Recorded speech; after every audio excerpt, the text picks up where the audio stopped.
இப்ப பாருங்க இதுல வந்து எத்தனை முக்கோணங்கள் இருக்கு அப்படின்னு கேட்டாங்கன்னா இது ஈஸியானதுதான் ஒரு ஷார்ட்கட். இப்ப கீழே வந்து இந்த ஒவ்வொரு கவுண்டர் இல்லையா எத்தனை முக்கோணம் இருக்குன்னு நீங்க 1 2 3 4 போட்டாச்சா. இப்ப இதுல என்ன செய்யறோம்னா நமக்கு 4 வரைக்கும்ங்கிறதால நம்ம 4 வரைக்கும் என்ன போதும் 1. இப்ப அடுத்த நம்பர் 2 வந்து மேல இப்படி ஆட் பண்ற மாதிரி எழுதிங்க. 1 + 2 எவ்வளவு நமக்கு 3. இப்போ அடுத்து பாருங்க இப்ப 2 கட்டினா 3 பிளஸ் அடுத்து 4 பிளஸ் இப்படி எழுதிங்க. கண்டிப்பா நமக்கு 4 பிளஸ் தான் நிறுத்திக்கலாம். அடுத்து வந்துச்சுன்னா எப்படி போடுறதுங்கிறதுக்காக நான் உங்களுக்கு இதெல்லாம் எழுதி காமிக்கிறேன் பாருங்க. இப்போ 2 + 1 + 2 3 3 + 3 6 6 + 4 10. இதோட நமக்கு போதும், நான் நிறுத்திக்கிறேன். அடுத்து வேணும்னா 10 + 5 15. இப்ப இங்க மேல இங்க எழுதுறோம் இல்லையா அதே நம்பரை இந்த ஃபர்ஸ்ட் பிளேஸ் மட்டும் விட்டுட்டு மத்ததுல எழுதுங்க. இந்த 1 வந்து ரெண்டாவது இந்த இடத்துல எழுதணும், இந்த 3 இங்க எழுதணும், இந்த 6 இங்க எழுதணும். அவ்வளவுதான் நமக்கு.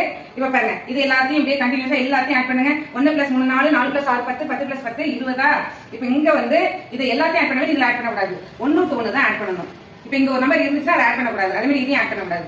6 + 1 7 தான் ரூல்ஸ். ஷார்ட்கட் 27 முக்கோணங்கள் தான் நமக்கு இருக்கு.